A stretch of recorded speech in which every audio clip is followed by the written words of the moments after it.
Nananawagan si Senator Christopher Bongo ng ganap na pagbabawal o total ban sa online gambling sa bansa.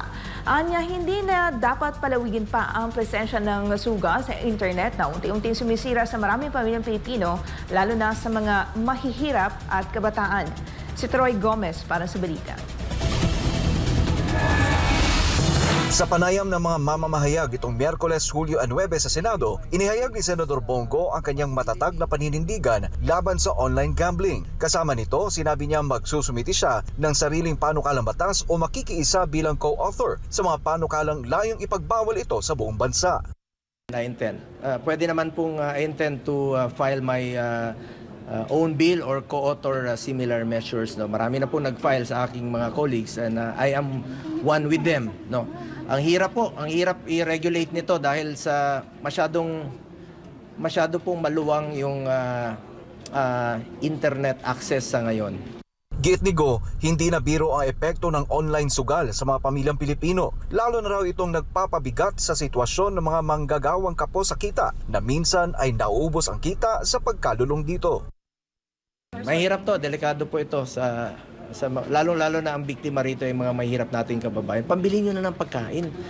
Ang hirap po ng panahon ngayon. Ayon sa senador, ang total ban ang pinakamabisang solusyon upang mapigilan ang paglala ng problema.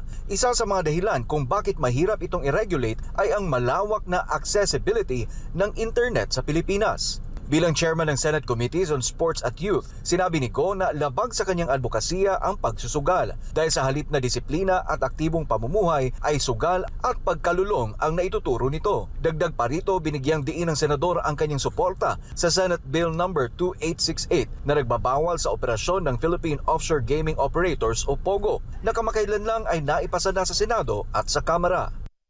I also co-authored the bill banning POGOs. Ito pong Senate Bill 2868 which was passed in the Senate and sa House of Representatives. It's up to the President if he will sign this measure kung pipirmahan niya po ito. Pero isa po ako sa author at co-sponsor ng pagbaban ng POGO. At kasama na po rin dito sana matigil na rin po itong online gambling. Tiniyak ni Go na boboto siya pabor sa anumang hakbang na maglalayong ipatupad ang total ban sa online gambling. Sa huli, umapila ang senador sa kanyang kapwa mambabatas at sa publiko na suportahan ang inisyatibang ito para maprotektahan ang kinabukasan ng mga kabataan at kabuhayan ng mga pamilya.